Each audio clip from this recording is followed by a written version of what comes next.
안녕하세요, 열스입니다. 요거 보이시나요? 요거 갤럭시 A7 2018이고요 얘는 갤럭시 시리즈 최초로 트리플 카메라가 적용이 된 모델이에요. 보통 이런 신기술이나 신기능은 S 시리즈에 먼저 탑재를 하고 노트로 완성을 하는 이런 프로세스를 거쳐 왔는데, 이번에는 좀 독특하게 이 중급 라인업에서 이런 기능들을 선보였습니다. 그래서 제가 좀 더 빠르게 지갑을 열어서 구매한 건 아니고요, 여기 리뷰차 대여를 해서 사용한 다음에 여러분들께 정보 공유한다는 점 먼저 말씀을 드립니다. 짧게 써봤어요. 짧게. 그래서 게임이라든지 배터리라든지 이런 디테일한 테스트까지는 해볼 수 없었다는 점은 양해 부탁드리고요. 외관부터 살펴보도록 하죠. 6인치 풀 HD 플러스 해상도 지원하는 슈퍼 아몰레드 디스플레이 탑재돼 있어요. 제가 개인적으로 선호하는 이 플랫한 타입이라는 거. 근데 여기에서 욕심을 조금 더 부려보자면 좌우 베젤이 좀 더 얇았으면 하는 생각은 들더라고요. 그리고 그 위로는 2400만 화소의 전면 카메라가 내장이 돼 있어요.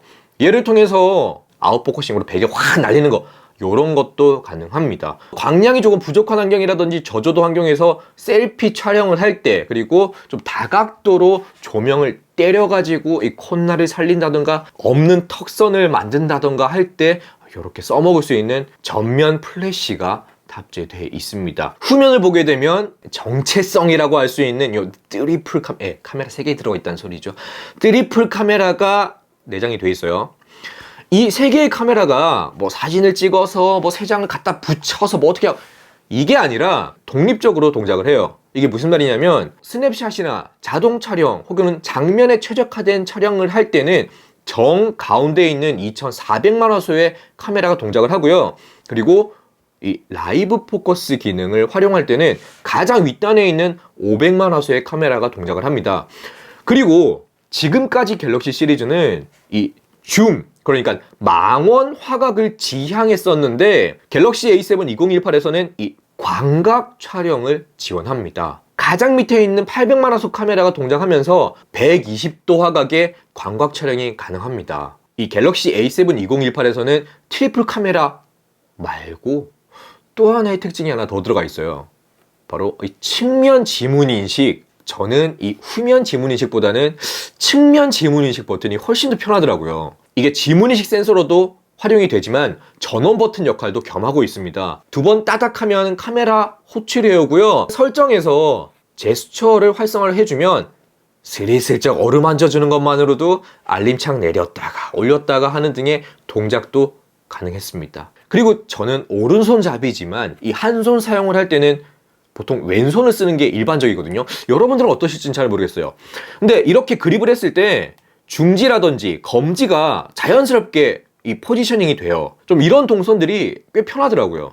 해서 지금 S 시리즈나 노트 시리즈 이 후면에 있는 지문인식 버튼도 측면으로 좀 빼줬으면. 그리고 갤럭시 A7 2018도 지문인식 전원 버튼 위로 볼륨 조절 버튼이 위치해 있어요. 부족한 저장 공간은 마이크로 SD카드 이용하면 확장할 수는 있는데 최대 512기가까지 넓힐 수가 있고요. 그리고 얘는 싱글이 아니라 듀얼 유심을 삽입할 수가 있습니다. 듀얼 유심 써보신 분들 그 편리함 제가 굳이 강조하지 않아도 잘 아실 거예요. 특히 로밍할 때 굉장히 유용하죠. 이어서 하단을, 카메라는 최신 트렌드를 달리고 있지만 충전 단자는 마이크로 5핀 USB, 살짝 갸우뚱했었어요. 이런 것들은 그래도 칭찬할 만하죠. 3.5mm 오디오 단자, 마이크, 스피커가 내장이 돼 있어요. 간략히 정리를 해보면 요 며칠 사용하면서 외관상 불평불만 마이크로 5핀 단자 빼고 카메라 얘기 좀 해봅시다. 우선 전면 카메라 이용하면 셀프샷, 셀피 포커스, AR 이모지, 마지막으로 와이드 셀프샷이란 기능 이용할 수가 있어요. 뭐 되게 여러분들이 잘 아시는 기능일 거예요. 그 중에서 셀피 포커스는 이 얼굴 외에 배경을 확 날려주는 아웃포커싱 효과를 볼 수 있거든요. 얼굴까지 날아갔다 하면은 네, 다음 색. 그리고 와이드 셀프샷은 셀피 촬영임에도 불구하고 요렇게 양옆까지 촬영을 더해서 마치 파노라마 같은 이미지를 남기실 수가 있어요. 근데 왜 이렇게 얼빠하게 나왔냐? 역시 다음 저조도에서 촬영 시 이 고정광, 플래시뿐만 아니라 셔터 버튼을 클릭을 하면 화면 전체가 그냥 화이트 컬러로 번쩍하면서 플래시를 터트리는 효과를 주게 돼요. 역광이라든지 내지는 광량이 부족한 환경에서 셀피 촬영을 할 때 꽤 유용하게 써먹을 수 있었습니다. 야, 그래도 빛을 좀 세니까 사람 같네. 후면 카메라로 넘어가면 이제 본격적으로 갤럭시 A7 2018 기능들을 뽑아 먹을 수가 있죠.